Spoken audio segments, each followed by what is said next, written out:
नमस्कार, जय महाराष्ट्र. मी आपलाच सचिन संघवी. काय कसं आहे, मजेत आहात? तर आज आपण बोलणार आहोत घोटाळेबाज सम्राट गौतम अदानी बद्दल व त्याच्या अदानी ग्रीन बद्दल बोलणार आहोत. त्या अगोदर भक्तांना खुश करणारी एक बातमी देऊन जातो. महाराष्ट्र सरकारने वक्फ बोर्डला 10 कोटी रुपये देण्याचा निर्णय मागे घेतला आहे. काय भक्तांनो, खुश झालेत की नाही ही बातमी ऐकून? आता मोदीच्या अदानी सरकारची लक्तरे पण ऐकायचे तेवढेच धाडस ठेवा, कारण याचा पण डायरेक्ट इफेक्ट तुमच्या दैनंदिन जीवनावर पडतो हे लक्षात ठेवा. अब्दुलची ठेचता ठेचता तुमची पण ठेचली जाते आहे हे तुम्ही लक्षात ठेवा. असो, तुम्ही सुधराल किंवा नाही सुधराल हे मर्यादा पुरुषोत्तम प्रभू श्रीरामांनाच माहिती, पण प्रबोधन करणे आमचे काम आहे, ते आम्ही निरंतर करणारच. जय सियाराम. अरे हो, अजून एक बातमी आहे. ते आपले इन्फोसिस वाले म्हातारे काका काकू आहेत ना, जे जगात ज्ञान वाटत असतात, सर्वांना ज्ञान पाजाळतात, त्यांचा पण आंतरराष्ट्रीय भ्रष्टाचार होता अमेरिकेमध्ये. तो माहिती आहे की नाही तुम्हाला? नसेल माहिती तर ते पण सांगतो. फक्त 5 सेकंदाचा ब्रेक घेतो. तोवर चॅनलला सबस्क्राईब करा, बेल आयकॉन दाबा व त्यावर आपण आता विस्तृत चर्चा करूया.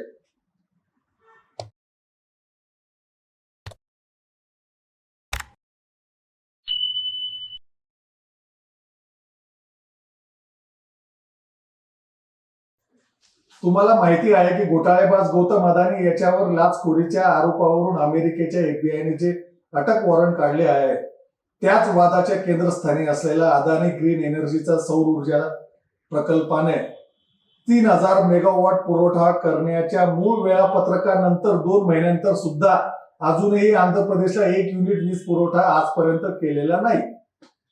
पूर्वी तिथे जगनमोहन रेड्डी यांची सरकार होती, तेही मोदीच्या पायात लोळत होते. व आज चंद्रबाबू नायडू सरकार तिथे आहे, तेही मोदीच्या केंद्र सरकारमध्ये सामील आहेत. त्यामुळे ते काही यावर कार्यवाही करतील हे जवळजवळ अशक्यच आहे. गौतम अदानी हा फार मोठा फुगा आहे. तो एके दिवशी फुटणार म्हणजे फुटणारच. ज्या दिवशी फुटणार त्या दिवशी भारताचा श्रीलंका झाल्याशिवाय राहणार नाही. त्यावेळेस मोदी, शहा, गौतम अदानी सुरक्षित विदेशात निघूनही जातील. तुम्हाला तर कुठे पळायची सोय पण नाही आहे. आता भक्तांच्या परमपूजनीय मोदींचा प्रॉब्लेम असा झालाय की ज्या जगनमोहन रेड्डीने अदानीकडून पैसे खाल्ले ते सरकारमध्ये नाही, व ज्या जगनमोहन रेड्डीचे कट्टर विरोधक चंद्रबाबू नायडू सत्तेत आहेत ते त्यांची कुबडी बनलेले आहेत.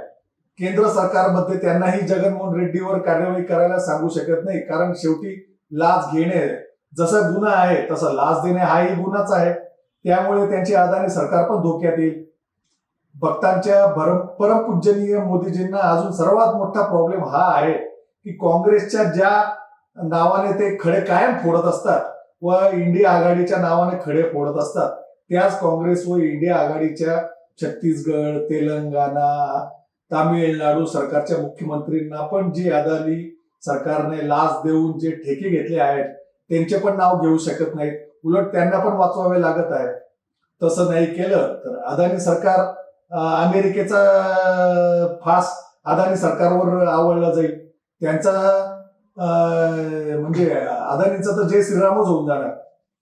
वर स्वतःच्या शासित जम्मू काश्मीरच्या राज्यपालनेही पैसे घेतलेले आहेत, ते पण लपवणे क्रमप्राप्तच आहे. आता अदानी ग्रीनच्या शेअर बद्दल मुडी सहित सर्व आंतरराष्ट्रीय संस्थांनी डाऊनग्रेडिंग केलेलं आहे. ते त्यांच्या शेअरवर, तरीही त्यांच्या शेअरवर अप्पर सर्किट का लागत आहे त्याबद्दल मी माझ्या यापूर्वीच्या व्हिडिओमध्ये सांगितले आहे. तुम्ही बघितले नसेल तर मी डिस्क्रिप्शन मध्ये ते तुम्हाला टाकून देईल.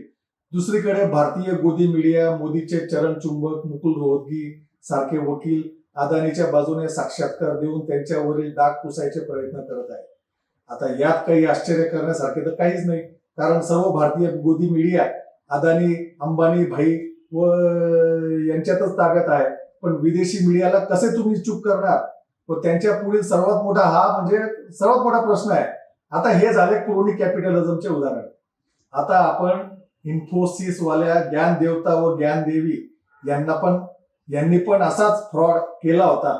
व्हिसा फसवणूक, US मध्ये त्यांनी इमिग्रेशन प्रक्रियेत गैरवापर केल्याच्या आरोपानंतर विक्रमी रुपये 238 कोटी अमेरिकेत दंड भरला. हे पेमेंट इमिग्रेशन फसवणूक करण्यात आकारण्यात आलेल्या आतापर्यंतचा सर्वात मोठा दंड आहे. इन्फोसिसने युनायटेड स्टेट्समध्ये नियुक्त केलेल्या कामगारांसाठी H-1B व्हिसाच्या ऐवजी B-1 व्हिजिटर व्हिसाचा अयोग्य वापर करून व्हिसा नियमांचे उल्लंघन केल्याचा दावा आरोपांमध्ये करण्यात आला आहे. जे जागतिक कॉर्पोरेशनसाठी महत्वपूर्ण चेतावणी अमेरिकेद्वारे ही दिली जाते आहे असं म्हटले जात आहे. आता मोदीजी व त्यांचे भक्त डोनाल्ड ट्रम्प यांच्या 20 जानेवारी रोजी पदभार सांभाळण्याची वाट बघत आहे. मोदी अदानी यांचा म्हणजे काय संबंध आहे ते सर्वांना माहितीच आहे. पण ते या लाडक्या अदानी सरकारला वाचवतील असं जर म्हणजे भक्तांना वाटत असेल तर वाटूही शकतं. कारण त्यांनी अदानीला जर वाचवले तर त्यांचे अमेरिका फर्स्ट या जो त्यांनी नारा दिला होता त्याचे काय होईल. तेथील अमेरिकन काँग्रेस म्हणजे तिथली संसद त्यांना या मुद्द्यावर पक्षपाती धोरण अवलंबू देईल का, हा पण एक बघण्यासारखा प्रश्न आहे.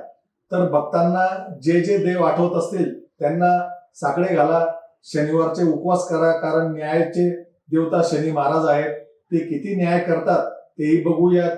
तोवर जय सियाराम, जय हनुमान. मी सचिन संघवी.